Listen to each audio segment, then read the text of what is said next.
creator on YouTube with 1.6 million young learners connected. अब जो introduction मैंने दिया है ना, ये छोटा सा इंट्रोडक्शन ही रहने देते हैं, क्योंकि अगर मैं ज़्यादा बड़ा इंट्रोडक्शन दे दूँगा तो हम जो TEDx की गाइडलाइन है कि आपको 15 से 18 मिनट में ख़त्म करना है, वो कंप्लीट नहीं हो पाएगी। सीधा मुद्दे पे आते हैं। मुद्दा ये है कि आप सब भी स्टूडेंट्स हो, मैं भी अभी 4th ईयर में इंजीनियरिंग कर रहा हूँ, तो मैं भी एक स्टूडेंट हूँ। तो आप और मैं कैसे एक दूसरे को रिलेट कर पाएंगे, वो कुछ इंसिडेंट्स मैं आप सभी के साथ शेयर करूँगा आज। क्लास 10th में जब मैं अपनी क्लास 10th में था, दिल्ली से ही मैंने क्लास 10th अपनी करी है स्कूलिंग, तो क्लास 10th में मेरा रिजल्ट ना बहुत ही अच्छा सा आ गया। मतलब मैंने क्लास में टॉप कर दिया। वो नहीं होता जो स्कूल में अखबारों में फ़ोटो आ जाती है, फिर मम्मी पापा ऐसे लड्डू खिलाते हुए फ़ोटो खींचते हैं। इस लेवल पे मैंने टॉप कर दिया था। तो जब इस लेवल पे टॉप कर दिया तो सबकी एक्सपेक्टेशन ऊपर पहुँच गई। अब एक्सपेक्टेशन ऊपर पहुँच गई तो जाहिर सी बात है कि कोई बड़ा सा एग्ज़ाम टारगेट करने के लिए सबने बोला कि यार तुम तो IIT में जाओ या फिर तुम एम्स में जाओ। तो मैंने सोचा चलो ठीक है, IIT के बारे में सुना था 9th-10th में, अब IIT के लिए सोचते हैं। तो फिर मेरे को IIT की तैयारी के लिए कोटा भेज दिया गया 11th-12th। कोटा शायद आप सभी जानते होंगे, कोटा फैक्ट्री तो सबने देखी होगी। मतलब ऐसी जगह जहाँ पे कोचिंग है, 2-2.5 लाख बच्चे होते हैं, आप ऐसे हवा में पत्थर फेंकोगे तो 99.9% प्रोबेबिलिटी है कि वो किसी JEE या नीट एस्पिरेंट पे जाके गिरेंगे। इतने बच्चे ही बच्चे होते हैं। तो हमारे मार्च में कंप्लीट हुए 10th के एग्जाम्स और 2 दिन बाद ही मेरे को भेज दिया गया कोटा। अब मैं कोटा गया अप्रैल में, और अप्रैल में 1 महीने तक हमें पढ़ाया गया और 1 महीने बाद हमारी कोचिंग वालों ने हमारा एग्ज़ाम लिया। अब जो कोचिंग होती है ना, कोचिंग में जो पहला एग्ज़ाम होता है वो बहुत आसान लेता है, क्योंकि अगर उन्होंने थोड़ा मुश्किल एग्ज़ाम ले लिया तो बच्चे रिफंड लेके चले जाएंगे। तो वो क्या करते हैं, पहला एग्ज़ाम बहुत ही आसान लेते हैं। तो उन्होंने आसान सा एग्ज़ाम लिया। हमें ये चीज़ अब बाद में पता चली है, पहले तो हमने सोचा वाह यार 360 नंबर का एग्ज़ाम था, 360 में से 340 लेके आ गए, तो IIT तो छोटी बात है, अब तो MIT जाएंगे। फिर 1 महीने बाद वापस दूसरा एग्ज़ाम हुआ, इनका IIT की सही। फिर अगला एग्ज़ाम हुआ, अगले एग्ज़ाम में मेरे को और थोड़े कम नंबर आए। मैंने कहा NIT IIIT भी कुछ होता है। फिर और नीचे गए तो मैंने कहा प्राइवेट कॉलेज से भी प्लेसमेंट तो लगी जाती है।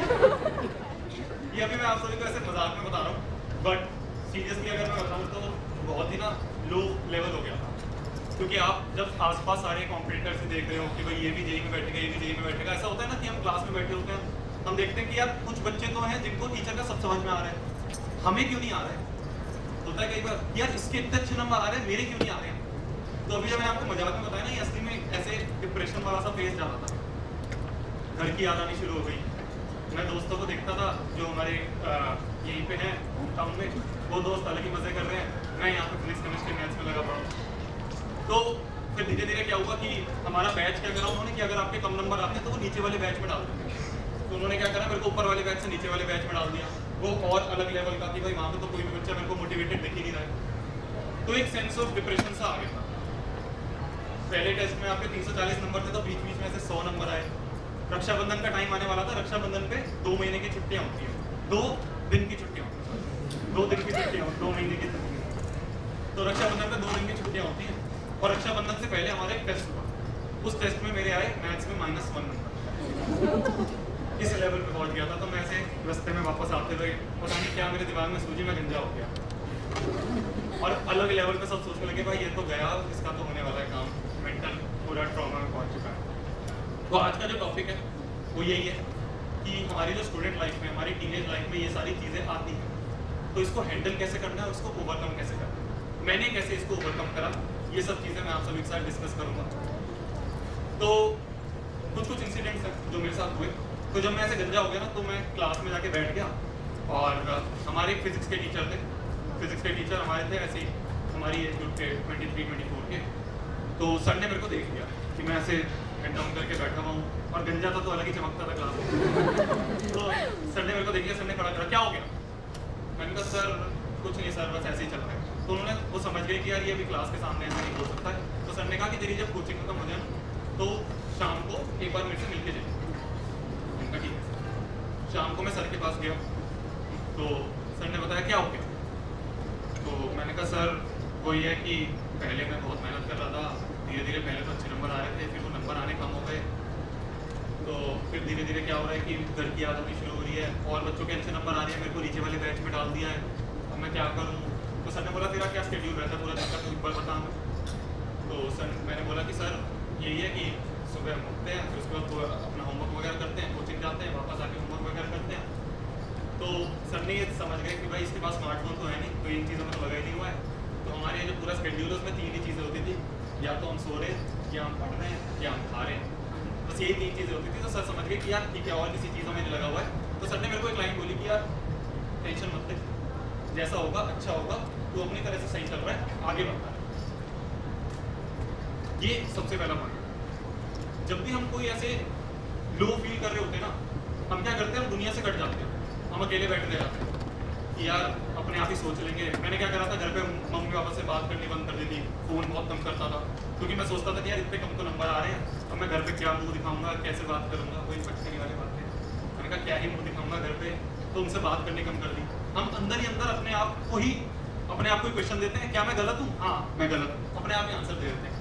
ये सबसे गलत पॉइंट है जो हम कर रहे होते हैं। जब मैं सर के पास गया, सर ने ऐसा कुछ मेरे को रॉकेट साइंस तो नहीं बता दी, सर ने बोला ठीक है तू करता रहे, पर ये जो ठीक है तू करता रहे इतना ही कोई बोल देना ये काफी रहता है।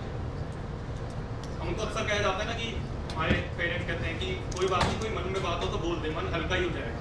तो शायद आपको कोई सॉल्यूशन ना बताए, पर आप किसी के सामने कुछ चीजें रखोगे, वो आपको 2-3 ऐसे ही अपनी एक्सपीरियंस से टिप्स बताएगा, तो शायद आपको कुछ चीजें अच्छी लगने लग जाए। सर ने ये चीज़ बोली और मेरे को उस दिन थोड़ा सा मोटिवेटेड फील हुआ। मैंने कहा ठीक है यार अच्छी बात है, रक्षाबंधन की 2 दिन की छुट्टियां, पूरी जो हमारा हॉस्टल है उसके सारे बच्चे घर जा रहे होंगे, मैं नहीं जाऊंगा, मैं यहीं बैठ के तैयारी करूँ। वो अंदर से एक स्पार्क आया सर ने जब बोला कि यार बच्चे ठीक है घर जा रहे हैं, मैं अगले टेस्ट में अच्छे नंबर लेके आऊंगा। तो 2 दिन की छुट्टियां थी रक्षाबंधन की, मैं घर नहीं गया और अलग लेवल पे पढ़ रहा था। मतलब आप ये मान सकते हो कि मेरे को आप 4 घंटे मैंने पढ़ा, फिर 2 घंटे में सो गया, फिर 4 घंटे पढ़ रहा हूँ, फिर 2 घंटे सो रहा हूँ, आंखों के नीचे ऐसे आयोडेक्स लगा ली जिससे आंखें बंद ना हो। मेरा जो हॉस्टल का गेट है, जो मेरा रूम का गेट था, वो मैं खोल के पढ़ाई करता था बैठ के, क्योंकि अगर मैं पढ़ते पढ़ते सो जाऊं तो कोई जाते जाते मेरे को उठा दे। मैंने ऐसे गेट पे लिख रखा था कि कोई भी जना अगर मेरे को सोता हुआ देखे तो प्लीज उठा दे। तो इस लेवल पे पहुंच गया था। मेरे सामने एक रूम में एक और बच्चा रहता था जो मेरा काफी अच्छा दोस्त था, कृष्ण नाम का, इस समय वो IIT खड़गपुर में। उसकी और मेरे बीच में ना ऐसे कंपटीशन लगता था कि कौन ज्यादा देर पढ़ पाएगा। वो 4 घंटे में होमवर्क करेगा तो मैं 2 घंटे में करूंगा, वो 4 घंटे में इस सवाल को सॉल्व करेगा तो मैं 2 घंटे में करूंगा। इस लेवल पे हम कंपटीशन करते थे। इन सब चीज में दूसरी चीज जो हुई सबसे अच्छी वो ये थी कि रक्षाबंधन की छुट्टियों में हॉस्टल बहुत खाली हो गया था, तो बहुत ही कम बच्चे थे जो कि हॉस्टल में थे, और वो सारे कम जो बच्चे थे वो सीरियस थे। आपके आसपास कोई भी नेगेटिव बच्चा नहीं था। ये दूसरा पॉइंट है। जितना हो सके ना हम आसपास के जो नेगेटिव लोग हैं, जो हमें डिस्करेज ही करते हैं, हॉस्टल में कुछ बच्चे ऐसे होते थे जो कहते थे अरे यार देख तू इतना पढ़ तो रहा है पर तेरे नंबर तो आ नहीं रहे, तो ऐसा कर हमारे ग्रुप में आ जा, खेलेंगे पूरे दिन, बाहर खेलेंगे, PUBG खेलेंगे, ये गेम खेलेंगे, वो गेम खेलेंगे। तो ये क्या होता है, ये हमारे आसपास के कुछ नेगेटिव पीपल होते हैं जो हमें इन्फ्लुएंस कर रहे होते हैं इस चीज में आने के लिए। तो दूसरा पॉइंट यही है कि कोशिश करो कि यार हम उनसे अलग हो जाएं। बुरा मानेंगे क्या हो गया यार, आगे तो हम ही अच्छा कर रहे होंगे। तो ये दूसरा पॉइंट था। मैंने क्या करा, आसपास भाई जितने भी टॉपर्स थे, ठीक है उनके अच्छे नंबर आ रहे हैं, पर अगर आप जाके अप्रोच करोगे तो वो आपको अपने साथ बैठने से मना नहीं करेंगे, कहेंगे ठीक है बैठ जा। मैं और मेस में जा रहा हूँ तो उनके साथ बैठ गया। मैं उन ग्रुप को धीरे धीरे छोड़ना लग गया जो मेरे को ये बोलते थे कि यार ठीक है पढ़ाई करने से क्या ही हो रहा है, तेरे नंबर तो जब भी नहीं आ रहे। ये दूसरा पॉइंट है। जितने पॉजिटिव लोग हमारे आसपास होंगे ना, उतना ज्यादा हम मोटिवेटेड फील करेंगे। मैंने उनसे बात करनी शुरू करी। फिर धीरे धीरे क्या हुआ, 11th मेरी एंड हो रही थी। 11th एंड के टाइम पे मैंने अपना हॉस्टल चेंज कर लिया। हॉस्टल चेंज करा तो मेरे को 2 और हॉस्टल में दोस्त मिले, गुजराती दोस्त थे वो। एक इस समय IIT खड़गपुर में, एक गुजरात में PDPU में। तो जो IIT खड़गपुर वाला बच्चा है, ये था बिल्कुल टॉप बेंच पे। जो होते हैं ना ऐसे बच्चे कि भाई पूरे टाइम खेल भी रहे हैं और पता नहीं कब पढ़ाई कर रहे हैं और इनके नंबर भी आ रहे हैं, टॉप बेंच में बैठे हैं, इस लेवल का बंदा था। तो मैंने क्या करा, इनको ऑब्जर्व करना शुरू कर दिया। मैंने कहा ये टॉपर्स लोग करते क्या हैं, कुछ तो पता चले। वहां से मेरे को कुछ चीजें पता चली। मैंने कहा यार मैंने इतने सारे किताबें लेके रख रखी हैं, ये टॉपर सिर्फ और सिर्फ कोचिंग की मॉड्यूल करता है। ये बंदा जाके बाहर 1-2 घंटे बैडमिंटन भी खेलता है, मैं सिर्फ 4 घंटे पढ़ रहा हूँ, 2 घंटे सो रहा हूँ। ये बंदा आराम से 7-8 घंटे की नींद भी ले रहा है, ये रोज नहा भी रहा है। मैं तो हफ्ते में 1 बार नहा रहा हूँ। तो मैंने कहा यार कुछ चीजें तो हैं मैं गलत कर रहा हूँ और ये कर रहा है, जिसकी वजह से इसको ये वाली जो बैच है या फिर ये वाले जो नंबर है अचीव हो रहे हैं। इनमें दो सबसे इंपॉर्टेंट जो थी वो ये थी कि वो अपनी डाइट पे पूरा फोकस रखता था। हम क्या करते थे, ब्रेकफास्ट छोड़ दिया, क्योंकि रात को पूरी रात पढ़े हैं तो सुबह उठ रहे हैं आराम से 11-12 बजे, तो ब्रेकफास्ट स्किप हो गया। ये बंदा कभी ऐसे नहीं करता था, आराम से अपने 12 बजे सोया, 7 बजे उठा, ब्रेकफास्ट करा, फिर लंच के टाइम पे लंच करा, डिनर के टाइम पे डिनर करा, बीच में जो स्नैक्स है वगैरह वो सब कर लिया। तो ये कभी भी डाइट को नहीं छोड़ता था। ये पहली चीज जो मैंने इसकी सबसे ज्यादा नोटिस करी। दूसरी चीज, ये बाहर जाके खेलता था। हम सोचते थे कि यार बाहर जाके खेलेंगे तो टाइम वेस्ट होगा। जब मैंने इससे बात करी तो मेरे को पता चला कि यार इससे तो उल्टा और एनर्जेटिक फील करते हैं। वो 1 घंटे बाहर जाके खेल रहा है, उसका कोई भी कितना ही होमवर्क बचाओ, कितना ही कुछ काम बचाओ, वो सब चीज छोड़ के ये फिक्स है कि भाई शाम को 6:30 बजे से 7:30 बजे तक, 7:30 से 8 बजे तक, जब तक डिनर का टाइम नहीं होता, इस समय वो बैडमिंटन खेलेगा, चाहे कुछ भी हो जाए। होमवर्क छूट रहा है कोई बात नहीं, ये भी जरूरी है। हमें क्या होता है, हम सोचते हैं कि यार परेशान हो रहे हैं, मन नहीं लग रहा पढ़ाई में, थक गए हैं, 1.5-2 घंटे से पढ़ाई कर रहे हैं, तो ऐसा करते हैं मोबाइल में कुछ गाने सुन लेते हैं या फिर कोई मूवी देख लेते हैं या कोई वीडियो देख लेते हैं। हम सोचते हैं इससे ज्यादा एनर्जेटिक फील होगा, बाहर खेलने से तो और थक जाएंगे। उल्टा होता है, अगर हम बाहर जाके खेलेंगे तो उल्टा हम और एनर्जेटिक फील करेंगे। ये मैंने खुद फील करा है जब से मैंने उस चीज को देख के अपनी लाइफ में इंप्लीमेंट करा। ये तीसरा पॉइंट है, कोई ना कोई फिजिकल एक्टिविटी होनी चाहिए। या तो आप कोई गेम खेल रहे हो, ये नहीं कि भाई भैया मैं तो फीफा खेलता हूँ फुटबॉल अपने मोबाइल में, ये तो फिजिकल, ये नहीं, बाहर जाके आउटडोर एक्टिविटी कोई ना कोई आपके पूरे रूटीन में जरूर होनी चाहिए। आप चलो जिम चले जाओ, कोई ना कोई सुबह रनिंग पे चले गए, ये होना चाहिए। इससे आपका दिमाग थोड़ा और खुलेगा। तो 3 पॉइंट मैंने अभी तक डिस्कस करे। सबसे पहला कि हमें किसी दूसरे बंदे से जो हमारी एज ग्रुप का हो। अब क्या होता था कि थोड़ी सी ऐसे बात हो जाएगी। तो एक बार क्या हुआ, शुरू में मेरे से पढ़ाई नहीं हो रही थी, तो मैं एक टीचर के पास चला गया। तो वो टीचर थे थोड़े से हाई सीनियर टीचर थे, तो मैं उनके पास गया, मैंने कहा सर पढ़ाई नहीं होती है। तो सर का आंसर आया, तो पढ़ाई करो। तो इसलिए कोशिश करो कि आप अपने एज ग्रुप वालों से मिलो, कि आप 24-25 साल 26 साल का ही बंदा है जो टीचर है, उससे जाके मिलोगे तो उसको ज्यादा पता होगा कि इस एज में क्या क्या प्रॉब्लम्स आती है, तो वो तुम्हें ज्यादा अच्छे से पता पाएगा। तो पहली चीज, लोगों से बात करना हम शुरू कर दें।